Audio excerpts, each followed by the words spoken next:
Hey, good morning, everyone. Hey, we are up bright and early this morning. Sun's been up for just about a half hour, I suppose. We're going to grab some breakfast and then we're on the highway on our way to Tok, Alaska. Pretty exciting day, so we'll be starting here very shortly. See you then.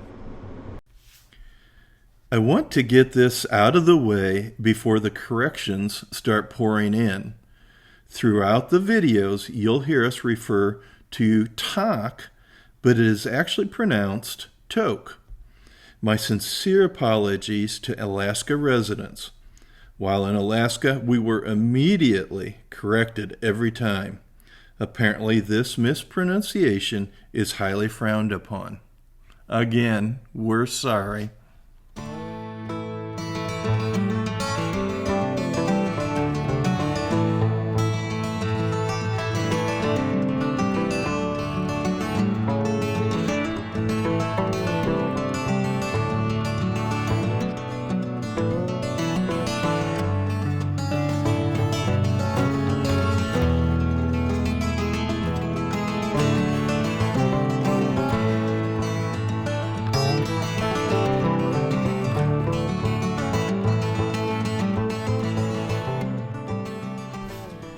Gord is riding with us as far as Haines Junction. From there, we'll fuel up, say our goodbyes, and head our separate ways. Gord will be heading back to Whitehorse, and we'll continue on to Alaska.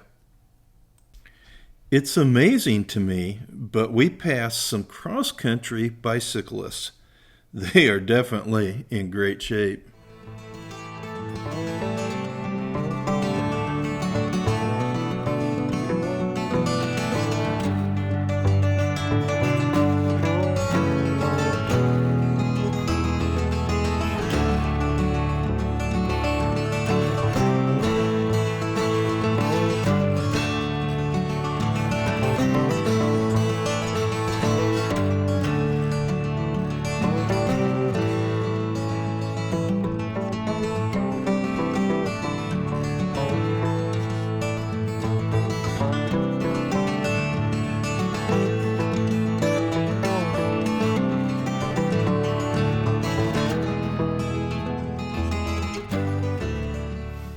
On our way to Haines Junction, I ponder whether or not we made a mistake not to travel south to Haines.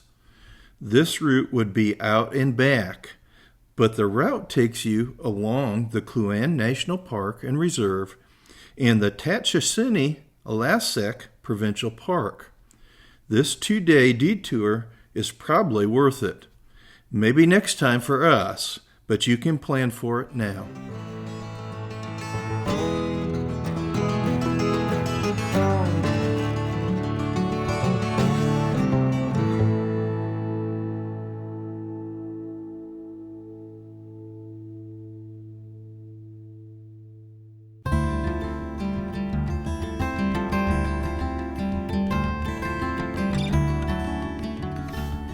At Haines Junction, we fuel up and take a break.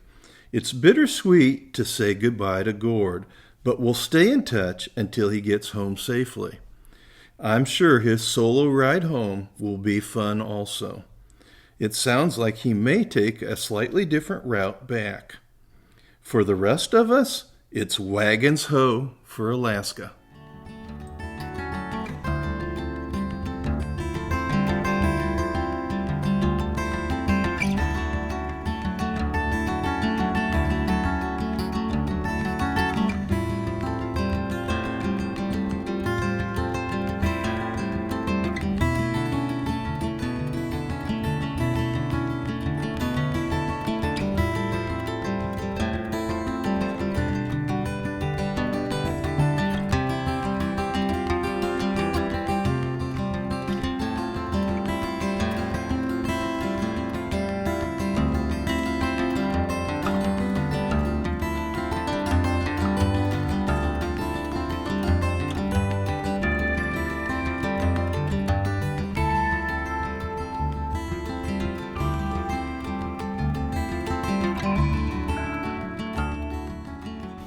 These next two sections from Haines Junction to Beaver Creek are just incredible. This portion of the Alaska Highway follows along the Kluane National Park before heading north along the Alaskan border. The mountains here and Kluane Lake are a special place. I'm not sure the video will do it justice, but we've tried to show you its beauty. Just check out these mountains. Unbelievable. The highway wraps around the southern end of the lake before turning north. We'll stop at Destruction Bay to take on fuel.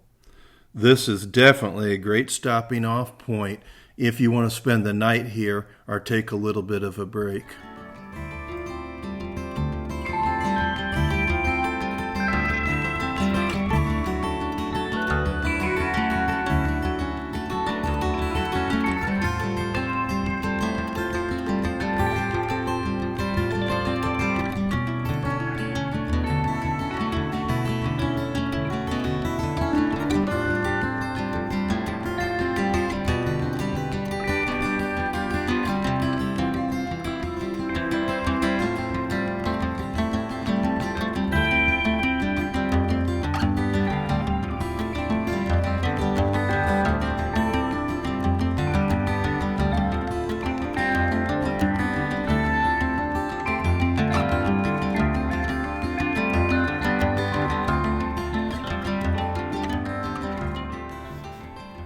Kluane Lake is the largest lake in the Yukon and covers 158 square miles. It is currently 50 miles long, but a dramatic change is coming. In 2016, the Slims River dried up. Glacial melt is now flowing to the Gulf of Alaska instead of the Bering Sea. This means the lake's main water source is cut off. Eventually, the lake's level will drop to a point that the area will become a basin.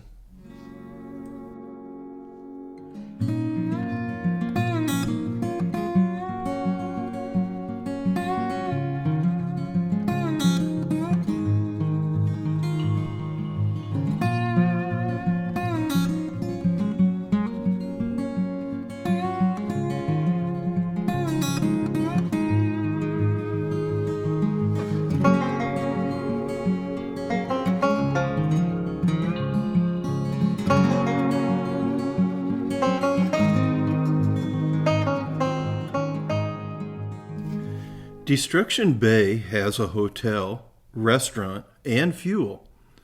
Without question, though, this is a fairly desolate location. That means I love it. If you are into philosophy or need a retreat getaway, this is a great place to ponder your being and the meaning of life. If that's a little heavy for you, just bring an armful of books.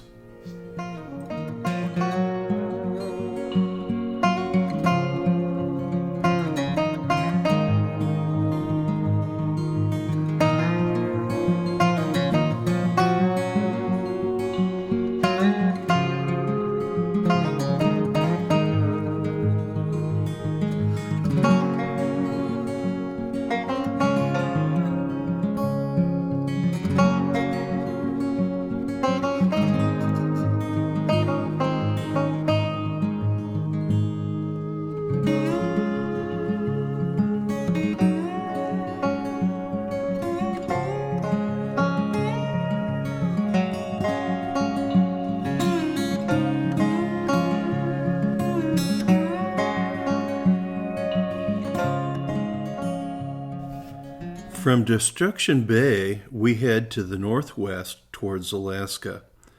The section between Burwash Landing, where the airport is, and Beaver Creek is total wilderness. If it weren't for the highway, you'd be crazy deep in the bush. This is exactly why we came here.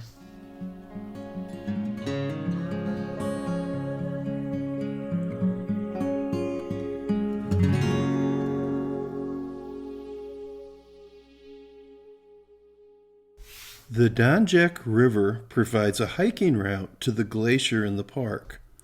One can purchase a guided 12-day trip up into the mountains. I've got to believe my younger self would have loved this trek. If you're fit, you should definitely check this out. It may be a once-in-a-lifetime opportunity.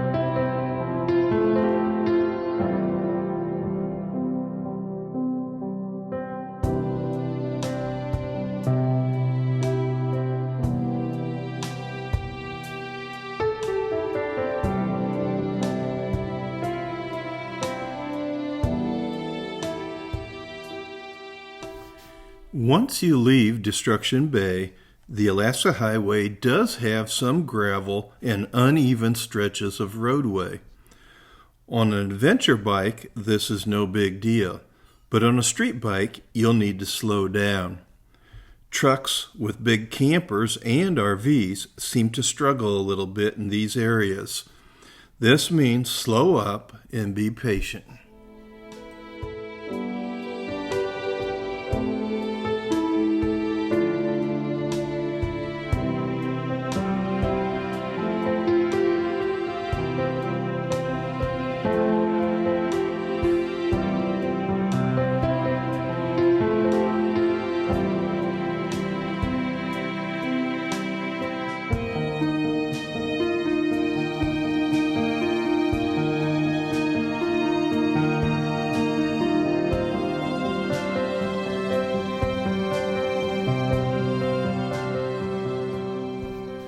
The White River is a tributary of the Yukon River. Originating in Alaska, it flows 200 miles until its confluence with the Yukon. Surprisingly, the White River transports 19 million tons of sediment downstream each year.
Beaver Creek is the last outpost before the Alaskan border.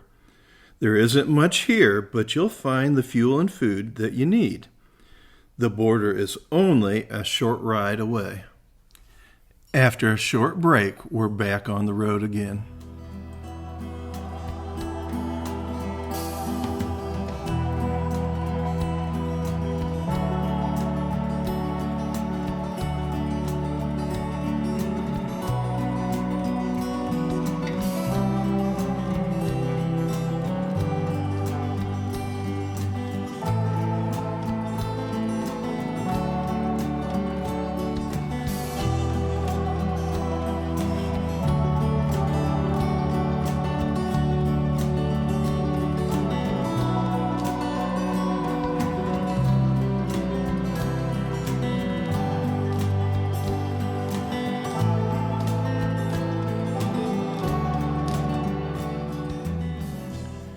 We're finally here.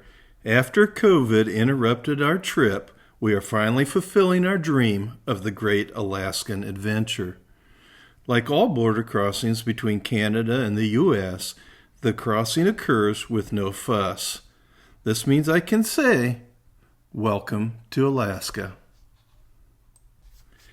The Tetlin National Wildlife Refuge is home to migratory birds from South and Central America. Up to 116 different species of birds use the refuge for breeding and nesting during the months of April, May, and June.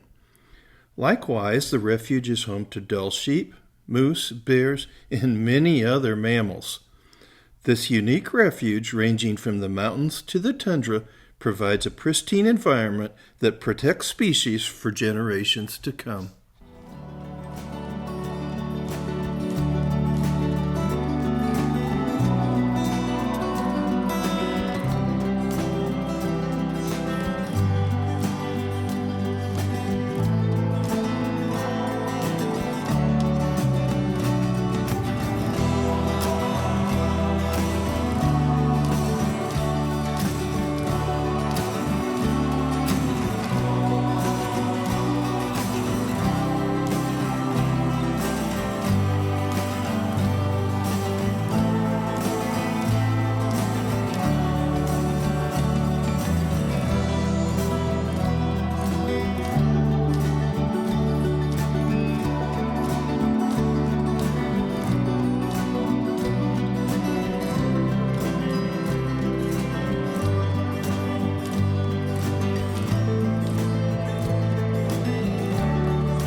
The Alaska Highway is one of the two highways that cross from Canada into Alaska.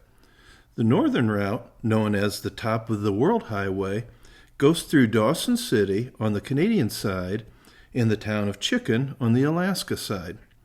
Many travelers take one route in and the other on their way out.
We finally reach Tok and go into our end-of-day routine.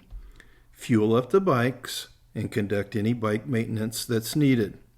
Find our lodging and get settled in, and then locate a restaurant for dinner before calling it a day. Here's Mike and Sherry showing the evening's digs. We had a great day today. Saw another little baby bear, and Mike was able to get it on film. We're staying at this cute little cabin, and Mike would love to stay here again, but unfortunately they're booked up for the next time we come through here. But the mountains, they were fantastic. I just couldn't stop filming them. The roads were great. A little bit of potholes and stuff like that, but it made you feel like you're off-roading. So anyway, we're going to go out to eat pretty soon, but we had a wonderful day and hope to have another great one tomorrow. Look at this cute little cabin we've got to stay in for tonight here in Tok, Alaska. What a beautiful place. We're nestled in a wooded area here just outside of town, and really cool. We really like this place. Anyhow, tomorrow we're going to head to Fairbanks, and we're going to do a little bit of a twist here for the next 4 days. And the reason for that is that the weather has not been cooperating, and take the weather right out of the equation about going up to Prudhoe Bay with the motorcycles. I guess it's just a brutal trip if the roads are wet and muddy, which they have been. So we rented a 4x4. So we're going to go pick that up tomorrow afternoon, spend the night in Fairbanks, and then we're headed to Prudhoe Bay. So tomorrow's going to be getting to Fairbanks, getting loaded up, and then buy some groceries and something to drink for our trip up north. And we'll get up to the Arctic Ocean, I hope. I hope it all works out. I've really been looking forward to that, but it won't be with the bike. Sorry to disappoint you. If we'd have been here in the fall, we probably could have done it. The rainy season would have been over and we'd had no problems. But with Sherry, it just makes it a little bit safer for her because she's not as sure-footed on the bikes as Roy and I. Well, we'll see you tomorrow.